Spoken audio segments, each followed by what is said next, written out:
Bonjour, bonsoir à tous, c'est Elsker, on se retrouve aujourd'hui pour l'épisode 5 de Parlons Constitution. Aujourd'hui on continue, après l'épisode précédent, à continuer de parler de souveraineté. On va du coup parler de l'indivisibilité, l'imprescriptibilité et l'inaliénabilité de la souveraineté. Allez, générique.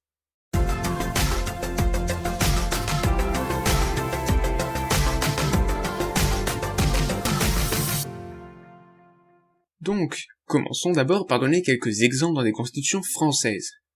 Pourquoi est-ce que je vais parler d'indivisibilité, d'imprescriptibilité et d'inaliénabilité de la souveraineté? Parce qu'on trouve ça notamment dans différentes constitutions. La constitution du 3 septembre 1791, titre 3, article 1, dit que la souveraineté est une, indivisible, inaliénable et imprescriptible. On retrouve les trois termes. Ensuite, elle appartient à la nation, aucune section du peuple ni aucun individu ne peut s'en attribuer l'exercice. Donc là, c'est souveraineté nationale. Constitution du 24 juin 1793, article 25 maintenant, la souveraineté réside dans le peuple, souveraineté populaire ici, elle est une et indivisible, imprescriptible et inaliénable. On retrouve encore les trois termes. Dernier exemple, on va pas faire toutes les constitutions françaises. Constitution du 4 novembre 1848, chapitre 1er de la souveraineté nationale, article 1, donc souveraineté nationale. La souveraineté réside dans l'universalité des citoyens français. Alors, on dirait déjà un début de mix entre la souveraineté populaire et la souveraineté nationale. La souveraineté est nationale puisque c'est marqué dans le titre. Elle est inaliénable et imprescriptible. Aucun individu, aucune fraction du peuple ne peut s'en attribuer l'exercice. Après, pour voir pour la constitution de la Seconde République, il faudrait revoir, bien évidemment, l'utilisation ou non du référendum. Là, il y a l'utilisation du suffrage universel masculin à l'époque encore, malheureusement.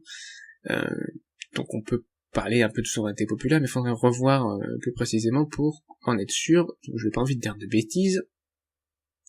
Passons plutôt directement, parce qu'il faut aller plus vite, surtout que ça c'est quelque chose d'assez théorique et que ça m'intéresse pas tant que ça, même s'il faut en parler. Commençons par l'indivisibilité du coup. Qu'est-ce que l'indivisibilité ? Alors on comprend tous un peu ce que ça veut dire, caractère de ce qui ne peut être divisé, partagé ou analysé, selon le Centre national des ressources textuelles et lexicales. Alors pourquoi analyser ? Là ça ne nous concerne pas, mais analyser c'est par exemple en chimie un quark, donc une particule élémentaire, ou un simple photon, ne peut pas être analysé, ne peut pas être découpé, ne peut pas être divisé, ne peut pas être analysé plus que ça. Puisque c'est élémentaire, c'est indivisible. La souveraineté est-elle nécessairement indivisible du coup ? C'est la question que nous allons nous poser. Pourquoi la souveraineté devrait être indivisible ?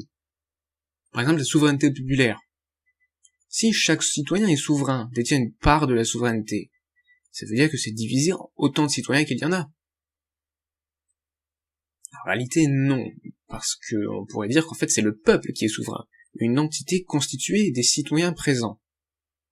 Le peuple, les êtres vivants, les citoyens, les personnes qui vivent dans cet état et qui ont la citoyenneté, selon différents procédés d'accès à la citoyenneté, que ce soit droit du sol, droit du sang, etc. Je vous renvoie à vos cours. C'est pas ce qui m'intéresse là. On renvoie à vos cours d'école, collège, lycée, je sais plus. Je crois qu'on en parle un peu de tout ce genre de choses, en tout cas pour la France, en éducation morale et civique. Bref, c'est pas important. L'indivisibilité en réalité est inhérente au concept de souveraineté.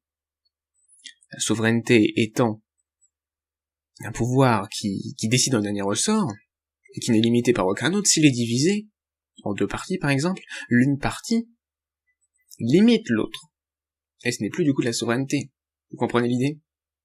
Même s'il y a en réalité plusieurs personnes qui décident, c'est l'entité, le groupe, qui est souverain. Et c'est la décision du groupe qui fait, qui est l'exercice de la souveraineté. Et pas chaque individu. C'est pour ça qu'on parle de part de souveraineté, notamment pour la souveraineté populaire, avec chaque citoyen possédant une part de la souveraineté. Parce qu'en réalité, c'est le peuple qui est souverain, et non pas chaque citoyen qui est souverain également à l'autre. Vous voyez l'idée ? Sinon, ça n'a plus beaucoup de sens de parler de souveraineté. Maintenant, on peut déjà entamer une critique du concept de souveraineté, quelque chose que je n'avais pas fait la dernière fois, mais qu'on peut entamer ici. Faut-il réellement du coup un souverain ? L'organisation du pouvoir dans la société, par exemple actuellement sous la Cinquième République, n'est pas une pyramide avec un souverain au sommet. Non. Bon, on pourrait en réalité imaginer que c'est le président de la République, mais dans les institutions, prenons d'autres pays, où c'est le Parlement qui a beaucoup plus d'influence, il n'y a pas un souverain au sommet. Bon, on va revenir sur cette critique du concept de souveraineté. Et ce qu'il est nécessaire, on reviendra notamment dans la conclusion, parce qu'il nous intéresse là, c'est l'indivisibilité et l'imprescriptibilité. Donc, j'ai dit du coup que la souveraineté était forcément indivisible. Sinon, ce n'est pas de la souveraineté. Est-elle imprescriptible? Alors, qu'est-ce que veut dire imprescriptible? Alors ça, c'est ma source que j'utilise, c'est mon dictionnaire, mon vocabulaire juridique, enfin le mien. Celui que j'utilise, c'est par l'association Henri Capitan, la première édition faite par Gérard Cornu, peut-être d'autres personnes, bref. J'utilise beaucoup.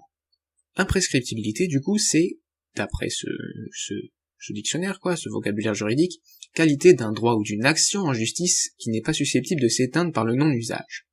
Alors là, pour la souveraineté, c'est pas une action en justice, on peut pas vraiment utiliser ces termes. Marque symbolique et pratique de la valeur exceptionnelle ainsi attachée à un droit soustrait à l'action du temps. Soustrait à l'action du temps. C'est ça ici qui nous intéresse le plus. Parce que, définition de prescription, qu'est-ce qui est imprescriptible, c'est dur à dire, c'est ce qui n'est pas atteint par la prescription. La prescription étant un mode d'acquisition ou d'extinction d'un droit, donc ici plutôt l'extinction de la souveraineté par exemple, par l'écoulement d'un certain laps de temps, d'un délai, et sous les conditions déterminées par la loi. Pas pour la souveraineté, puisque la souveraineté n'est pas déterminée par la loi, puisqu'elle est souveraine. C'est le principe. Elle décide d'un dernier ressort, d'après la définition qu'on a vue la dernière fois. La souveraineté est-elle donc nécessairement imprescriptible? L'exercice de la souveraineté ne peut être atteint par la prescription. Sinon, ça signifierait quoi? Ça signifierait qu'il n'y aurait plus de souverain au bout d'un certain temps. Le droit à l'exercice de la souveraineté s'éteignant. Il n'y a plus de souverain. Il n'y a plus de souverain, il n'y a plus de personne qui exerce la souveraineté, il n'y a plus de souverain. Ça pose problème. Et aussi l'exercice de la souveraineté se fait continuellement, de façon positive, par la formation de la loi, et l'action publique, issue in fine de la volonté du souverain, et de façon négative, par la soumission aux droits en vigueur. Vous voyez ce que je veux dire, c'est que pour cette dernière partie, c'est que le droit est toujours en place. La souveraineté, donc le souverain, exerce toujours par le biais du droit qui descend au final de lui, un peu comme s'il était en haut d'une pyramide, encore une fois.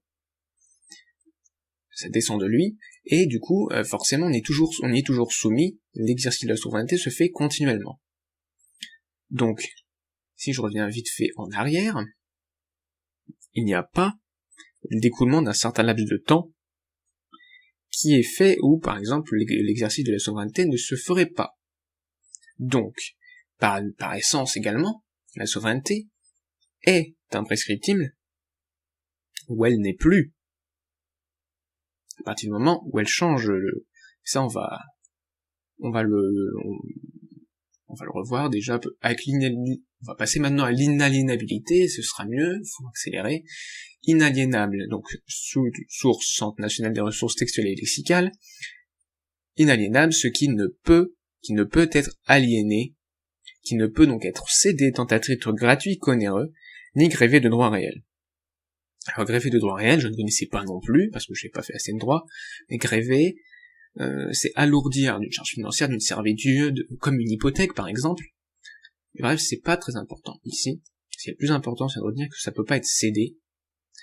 Tant à titre gratuit qu'onéreux, ça ne peut pas être cédé, c'est la personne la détient toujours, et ni grévé de droit réel, c'est que du coup ça peut pas être alourdi par une hypothèque, voilà, par exemple. Et du coup, pour mieux comprendre, on peut voir la définition de ce vocabulaire juridique d'aliénation. Pour un bien, par exemple, la souveraineté, on pourrait dire que c'est un bien ou un droit du souverain. Opération translative, donc, translative c'est de quelqu'un vers quelqu'un d'autre, par laquelle, de quelque chose vers quelque chose d'autre, mais là c'est quelqu'un vers quelqu'un, par laquelle celui qui aliène transmet volontairement à autrui,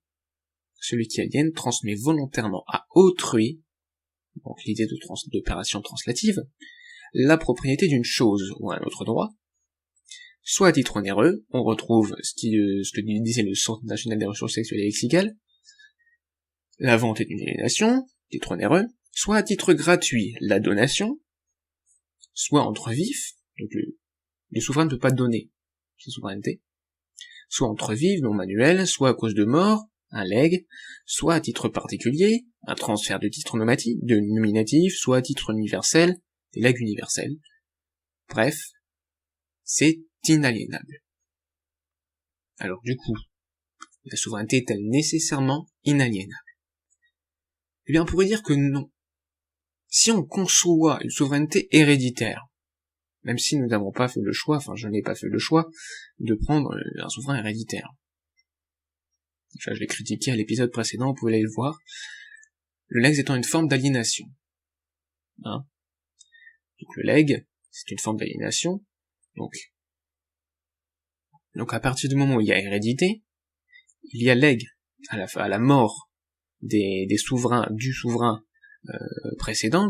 Si c'est par exemple un roi, un dictateur qui lègue à son fils, ou à sa fille, peu importe,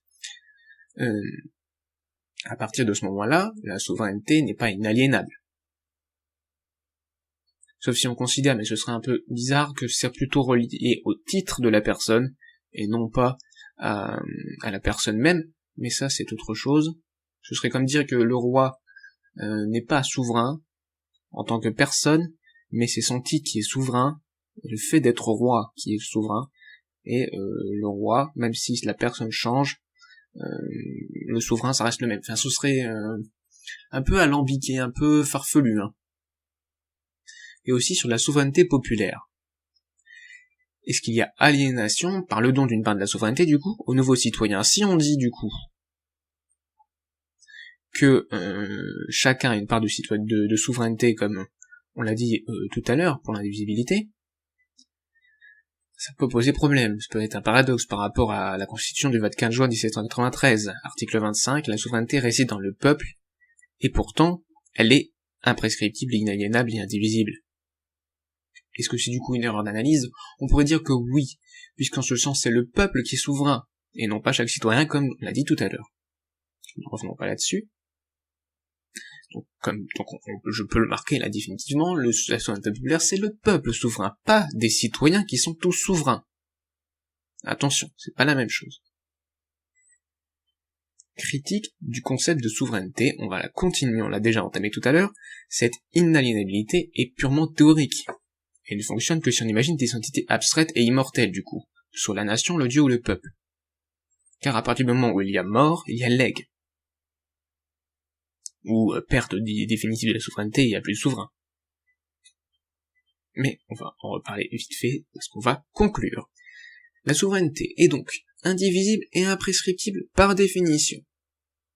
Elle est inaliénable seulement si le souverain est immortel, et en ayant pris le parti de la souveraineté nationale et de la nation comme souverain, on a du coup un souverain immortel. On peut quand même critiquer le concept de souveraineté, ce qu'on a fait tout au long de cet épisode, et que je vais terminer maintenant. Pourquoi faudrait-il alors un souverain unique et immortel? Eh oui, les institutions ne sont pas faites ainsi, il n'y a pas une entité qui décide en dernier ressort. C'est vrai. C'est vrai. Et là, il faut voir plutôt la souveraineté, non pas comme étant un pouvoir qui appartient à des personnes réelles, plutôt comme une construction théorique, qui sert surtout à définir quelles sont la préoccupation première et l'organisation de la société. La préoccupation première, donc le but, la nation, ce serait une espèce d'intérêt général, mais qui serait dit du coup comme étant pas seulement l'intérêt général n'est pas synonyme d'intérêt du peuple, donc souveraineté nationale, et souveraineté populaire, là, l'intérêt général est l'intérêt du peuple. Et un souverain de droit divin, l'intérêt général, c'est l'intérêt, suivre les commandements de Dieu ou ce genre de choses. Et pour un dictateur héréditaire, là, pas d'intérêt général, c'est juste l'intérêt du dictateur. Et du coup, la souveraineté, elle est nécessaire d'un point de vue théorique, et historiquement, elle a surtout servi à justifier le pouvoir de l'État, le pouvoir de l'État sur la société, sur les individus, comme le pouvoir du roi, hein, historiquement. Du coup, il y a des oxymores qui apparaissent. Souveraineté partagée, la souveraineté étant indivisible par essence, pourquoi parlerait-on de souveraineté partagée? En réalité, quand on parle de souveraineté partagée, par exemple, on peut en parler, notamment dans le cadre des fédérations, ou des confédérations, puisqu'il y a plusieurs États qui sont ensemble sous un pouvoir. Par exemple, aux États-Unis, il y a le pouvoir fédéral et les États fédérés. Alors qui est souverain? Les États sont-ils souverains à l'intérieur des États-Unis? Ou est-ce l'État fédéral et pas les États fédérés qui est souverain? En réalité, il y a eu des tentatives de construction théorique, par exemple de dire que la souveraineté, en réalité, pour les États-Unis, on peut dire que c'est le peuple, du coup ça a moins d'importance. Savoir si État fédéré ou État fédéral est souverain, puisque c'est le peuple qui est souverain. Bref. Mais il peut y avoir l'idée, surtout, que c'est une entité qui soit en fait la somme de l'État fédéral et des États fédérés. Une espèce d'État qui mélangerait tout et qui aurait du coup délégué une partie de la souveraineté à l'État fédéral et aux États fédérés. Idem pour les confédérations, qui sont un petit peu différents, mais ça on y reviendra quand on en parlera dans d'autres épisodes. Autre problème quand on parle de souveraineté partagée, c'est par exemple avec le droit européen. Le droit de l'Union européenne, pour être plus précis, le droit de l'Union européenne. Avec l'Union européenne, les États membres de l'Union européenne ont en quelque sorte perdu de la souveraineté, c'est ce qu'on dit. Une souveraineté partagée avec l'Union européenne. On pourrait dire ça. En réalité, non, parce que les États ont toujours la possibilité de sortir de l'Union européenne et ce qu'ils ont, disons, transféré des compétences. Ils ont en effet délégué leur souveraineté. Donc il n'y a pas de la souveraineté partagée, mais plutôt une délégation de souveraineté partagée, ce qui là ne pose plus de problème d'un point de vue théorique avec la notion de souveraineté. Et en effet, cette question de délégation de souveraineté, de l'exercice de la souveraineté, est extrêmement important, puisque, en réalité, qui peut exercer la souveraineté si le souverain est une entité abstraite? La nation ne va pas directement intervenir et dire ça c'est vrai, ça c'est pas vrai, il faut que vous fassiez ça, la loi va être ceci, puisque la loi il y a l'expression de la volonté générale. Je vous renvoie à la Déclaration des droits de l'homme et du citoyen, la DDHC. Du coup, la loi, c'est pas la nation qui la fait directement, elle délègue. Et ça on le verra au prochain épisode. C'est également ce que fait Dieu ce que fait Dieu dans les monarchies de droit, dans les anciennes monarchies de droit divin, pardon. Puisque Dieu a envoyé les rois qui sont ministres de Dieu sur terre. Et c'est eux qui exercent au nom de Dieu la souveraineté. Vous voyez? Et ben la prochaine fois, on va revenir notamment sur pourquoi la souveraineté nationale, mais on va surtout revenir du coup sur qui pour exercer la souveraineté. Tout simplement. Bon, je pense que je vais m'arrêter là, j'ai réussi à faire moins de 20 minutes, alors pourtant j'ai espéré faire à peu près 10 minutes, mais c'est déjà pas mal, j'espère que j'ai été assez clair. Si vous avez des questions, n'hésitez pas à les poser dans les commentaires. Merci d'avoir regardé cet épisode, c'était Elsker, et à la prochaine.